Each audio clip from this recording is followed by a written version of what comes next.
Hello guys, welcome back. ఈరోజు video topic ఏంటి అంటే, మన బైక్ గురించి ఈరోజు నేను మాట్లాడబోతున్నా.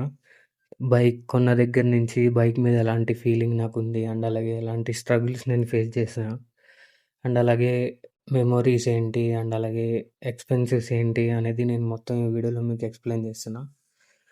సో, మనం వెళ్తూ అయితే మాట్లాడుకుందాం. ఫస్ట్ ఆఫ్ ఆల్ మనం బైక్ గురించి మాట్లాడుకుంటే, నేను బైక్ బై చేసింది ఎస్పెషల్లీ ఆఫీస్ పర్పస్ కోసం. హైదరాబాద్ వచ్చిన 1½ ఇయర్ తర్వాత నేను బైక్ అనేది బై చేశాను. అప్పుడు ఆఫీస్‌కెళ్ళడానికి నాకు కొంచెం ఇబ్బందిగా ఉండేది. సో, బైక్ బై చేయడానికైతే చూశాను. ఒక షోరూమ్ చుట్టూ కూడా ఒక 2, 3 డేస్ తిరిగాను. ఏం బైక్ తీసుకోవాలి ఏంటి అని. ఫైనల్లీ ఇంకా ఎన్ఎస్ 160 తీసుకుందాం అని డిసైడ్ అయ్యాను. అప్పట్లో ఇది 2024లో కొత్త మోడల్ అనమాట ఇది. పాత ఎన్ఎస్ 160, ఎన్ఎస్ 200 గానీ, అవన్నీ మనకి డిజిటల్‌లో ఉండేవి కాదు. అన్నీ మాన్యువల్‌గా ఉండేవి. స్పీడోమీటర్స్ కానీ, ఫ్యూయల్ రేంజ్ గానీ. ఇది 2024 మోడల్ వచ్చేసి మనకు అన్నీ డిజిటల్ అనమాట. స్పీడోమీటర్, నావిగేషన్ అండ్ అలాగే ఫ్యూయల్ రేంజెస్ అన్నీ మనకి డిజిటల్‌లోనే వచ్చింది 2024లో. ఇంకా ఇప్పటి వరకు నా బైక్ వచ్చేసి మైలేజ్ అంటే ఇప్పుడు అయితే అరౌండ్ 30 ఇస్తుంది సిటీలో అయితే. ఇంక మనం హైవేస్ అలా వెళ్ళామంటే ఇంక 30 అబోవ్ 35 అలా ఇస్తుంది ప్రెజెంట్ అయితే. బైక్ బై చేసినప్పుడైతే షోరూమ్‌లో డెలివరీ తీసుకున్నప్పుడు ఫుల్ హ్యాపీ ఉండే మొత్తం. నార్మల్‌గా ఆఫీస్‌కి అప్ అండ్ డౌన్ ఆఫీస్ గురించయితే తీసుకున్న బైకు. బట్ ఇలా కంటెంట్ క్రియేట్ చేస్తా అని అనుకోలేదు. బైక్ కొన్న స్టార్టింగ్‌లో అయితే ఇంకా చిన్న విషయానికి కూడా బైక్ తీయడం, బయటికెళ్ళడం అలా ఫ్రెండ్స్‌తో కలిసి, అండ్ అలాగే నైట్ రైడ్స్‌కెళ్ళడం, మార్నింగ్ సన్‌రైజ్‌కి, అండ్ అలాగే ఫ్రెండ్స్ అందరం కలిసి చాయ్ షాప్‌కెళ్ళడం.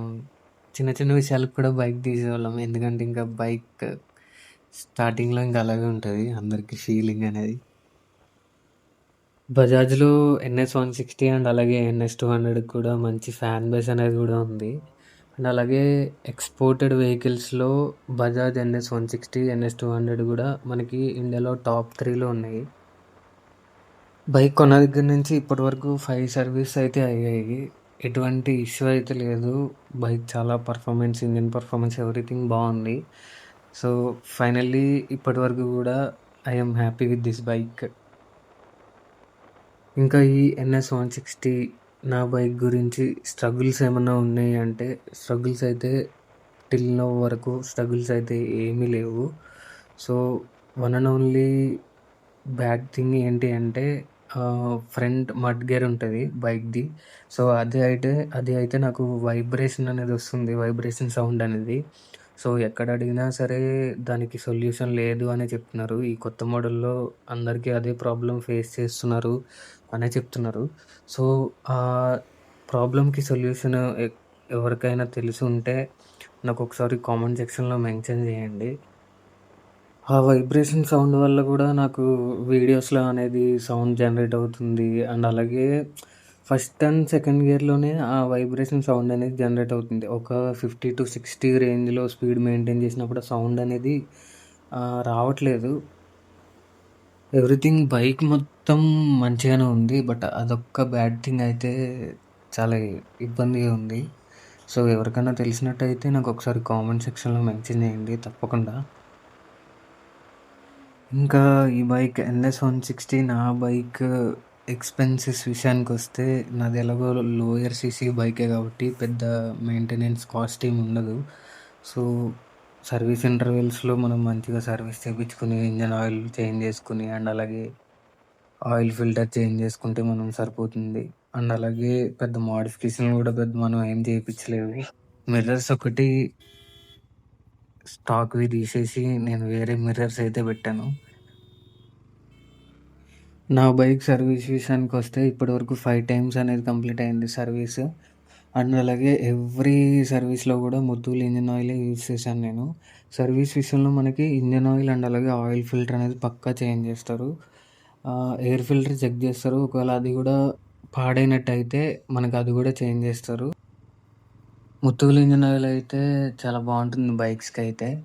సో, ఇంజిన్ పర్ఫార్మెన్స్ కానీ, ఆ గేర్ షిఫ్టింగ్, స్మూత్‌నెస్ కానీ చాలామంది నాకు తెలిసిన బైకర్స్ కూడా వాడడం నేను చూసాను Motul engine oil. So, Motul engine oil వచ్చేసి మనకి ఆన్‌లైన్‌లో దొరికేస్తుంది. ఫ్లిప్‌కార్ట్‌లో గానీ, అమెజాన్‌లో గానీ. ఇంకా ఈ సర్వీస్ చేపిచ్చినప్పుడు కాస్ట్ తప్ప నేను ఎక్స్‌ట్రా మోడిఫికేషన్స్ అవన్నీ నేనైతే ఏమి చేపియలేదు. సో, మా సర్వీస్ అప్పుడు గూడా మనకి తక్కువే అవుతుంది కాస్ట్, అంత ఎక్కువేమి అవ్వదు. ఇంజిన్ ఆయిల్ అండ్ అలాగే ఆయిల్ ఫిల్టర్ గానీ, ఎప్పుడన్నా బ్రేక్ ప్యాడ్స్ అరిగిపోతే ఆ బ్రేక్ ప్యాడ్స్ కూడా మనం చేంజ్ జేసుకోవాలి. ఆ బ్రేక్ ప్యాడ్స్ కూడా షోరూమ్‌లో బై చేసేవాడిని నేను. అరౌండ్ 200 చేంజ్ ఎంతో ఉండేవి బ్రేక్ ప్యాడ్స్. ఫైనల్లీ ఎక్స్‌పెన్సెస్ విషయానికొస్తే ఎవ్రీ సర్వీస్‌లోని ఒక 2000 లోనే అయిపోయేది మొత్తం. అంత పెద్ద కాస్ట్ గూడా ఏముండేది గాదు. హయ్యర్ సీసీ బైక్స్‌కైతే ఎక్స్‌పెన్సెస్ అనేవి ఎక్కువుంటాయి. అబోవ్ 400 సీసీ ఏవైతే బైక్స్ ఉన్నాయో వాటికి ఎక్స్‌పెన్సెస్ అనేది ఎక్కువుంటాయి. ఆ కంపెనీని బేస్ చేసుకొని పార్ట్ ఏదన్నా థింగ్ ఏమన్నా కావాలి అంటే ఆ థింగ్ గూడా మనకి చాలా ఎక్స్‌పెన్సివ్ అనేది ఉంటుంది హయ్యర్ సీసీ బైక్స్‌కి. ఇంక ఈ బైక్‌తో మెమోరీస్ అంటే బైక్ ఎక్కడమే లేటు. ఎక్కామంటే మెమోరీసే మనకి. ఆ క్లోజ్ కాల్స్ గానీ, అండ్ అలాగే కార్నరింగ్స్ గానీ, ఆ స్పీడింగ్ గానీ, ఎవ్రీథింగ్ అన్నీ ఒక మెమొరీలో ఉండిపోతాయి. ఏ రైడ్‌కెళ్ళినా సరే, ఫర్ సపోజ్ బ్రేక్‌ఫాస్ట్ రైడ్ గానీ, సన్‌రైజ్ రైడ్ గానీ, నైట్ రైడ్స్ కానీ, ఏ రైడ్‌కెళ్ళినా సరే, మనం ఒక పార్కింగ్ అనేది చూసుకొని, ఆ పార్కింగ్‌లో మన బైక్స్ అనేది స్టాండ్ జేసుకొని, ఫోటోస్ అనేది తీసుకుంటాము. అవి గూడా ఫోటోస్ అనేది గూడా ఒక మెమొరీలో ఉండిపోతాయి మనకి. అలా ఫోటోస్ చాలా ఉన్నాయి నా బైక్స్‌వయితే. నేను రెగ్యులర్‌గా ఇన్‌స్టాగ్రామ్‌లో పోస్ట్ చేస్తూ ఉంటా. ఇన్‌స్టాగ్రామ్ గూడా ఎవరన్నా ఫాలో చేసుకోని వాళ్ళు ఎవరన్నా ఉంటే, నా ఇన్‌స్టాగ్రామ్ లింక్ కూడా మీకు డిస్క్రిప్షన్‌లో మెన్షన్ చేస్తా. ఒకసారి ఎళ్లి చెకౌట్ జేసి మన ఇన్‌స్టాగ్రామ్ పేజ్‌ని గూడా ఫాలో చేయండి. అండ్ అలాగే బైకర్స్ అందరం రైడ్ చేసినప్పుడు, కమ్యూనిటీ రైడ్స్ జరిగినప్పుడు ఆహ్, రోడ్ మీద బైక్స్ అన్నీ ఫార్మేషన్ అది గూడా ఒక మెమొరీ. అండ్ అలాగే మనం ఎక్కడన్నా ఆగి బైక్స్ అన్నీ ఒక లైనప్‌లో స్టాండ్ జేసి, అది గూడా బైకర్స్ అందరికీ ఒక మెమొరీలా ఉండిపోతుంది. ఎగ్జాక్ట్ బైకర్స్ ఎవరైతే ఉన్నారో వాళ్ళకైతే ఆ ఫీలింగ్ అర్థమవుతుంది నేను చెప్పేది ఏంటి అనేది.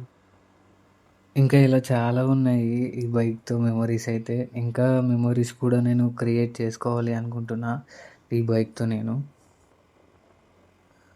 హూ పీపుల్ బజాజ్ బైక్స్ ఎవరైతే చూస్తున్నారో ఈ ఎన్ఎస్ 160, ఎన్ఎస్ 200 గానీ గో ఫర్ ఇట్.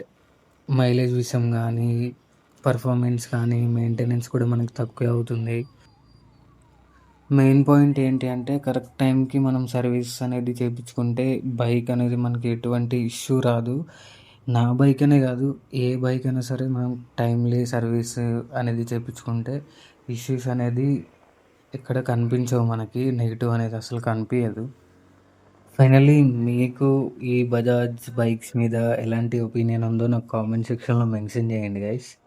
ఫైనల్లీ ఈరోజు వీడియో అయితే ఇది గైస్. Bike ownership experience. ఇలాంటి బైకింగ్ వీడియోస్ మన ఛానల్‌లో ఇంకా చాలా రాబోతున్నాయి. మనం సిరీస్ అనేది గూడా స్టార్ట్ చేశాము.